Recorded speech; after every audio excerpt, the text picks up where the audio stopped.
welcome to Story Time. Today's story revolves around the Golden State Warriors and many other various things. So one day I was driving around, I was living in Reno at the time.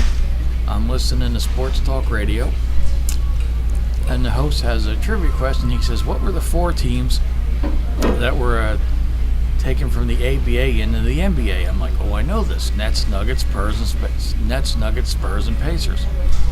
Well, fortunately, I happened to have 50 cents or whatever it cost to make a phone call back then, and I was near an AM/PM convenience store, so I pulled over to the payphone, I called, and I got through, and the prize was 2 tickets to a Golden State Warriors game, so I said, Nets, Nuggets, Pacers, Spurs, give me the tickets.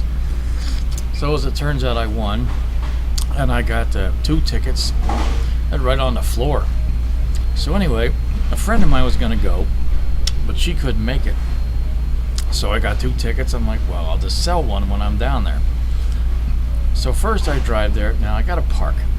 Now at the time, parking at the Coliseum was $5 or $6. This was October of '93. Who knows what it costs now? I'm like, there's no fucking way I'm paying $5 or $6 to park. This is bullshit. But across from the Coliseum is the BART station. So I go in there, park my car at the BART lot. That's Bay Area Rapid Transit, by the way. I go over there and buy a 60-cent BART ticket and stick the receipt in my window, and Baba Booey, I'm a BART customer.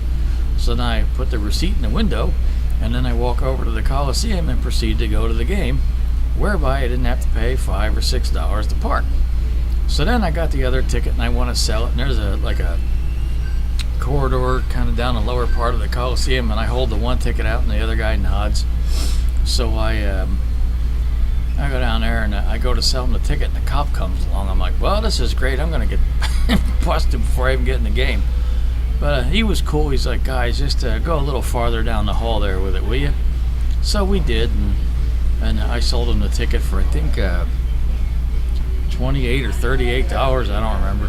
So finally the guy that was sitting next to me, he said he paid like $60 or $65 or something for it. So I guess maybe back then tickets on the floor were $38. I could be wrong. This was so long ago I don't remember. But the point is, I won 2 tickets, scalped one of them, which paid for all my fuel on the way home, and got 2 tickets, scalped one, watched the game, enjoyed the game, and didn't have to pay at the Coliseum because I parked over at BART. So I guess if anyone from the Oakland Coliseum or whatever the hell they're calling that thing now, or is the baseball stadium called the Coliseum? Well, I'm just calling it the Oakland Coliseum. It's where the Warriors play. And anyway, so I guess if anyone is watching this when I load it online, I think the statute of limitations, I said statute. The statute of limitations is up on me beating you guys out of the parking fee by parking over in the BART lot, and I can't possibly be the only person that's pulled that off.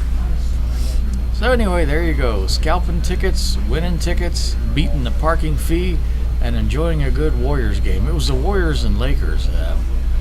And I remember at the end of the game, if the Warriors scored 120 points, you got a free something or another from Pizza Hut, and they scored 119. I was like, well, there goes my free pizza. But on the other hand, hey, I got 2 free tickets, sold one, and gave myself a good deal in the parking. So you know what? All in all, it was a success back in October of '93. Just for the record, no, I'm not a Warriors fan. I like the Trailblazers and Wizards, and I'm wearing a Hawks t-shirt because I like birds. There's the bird. And my gut.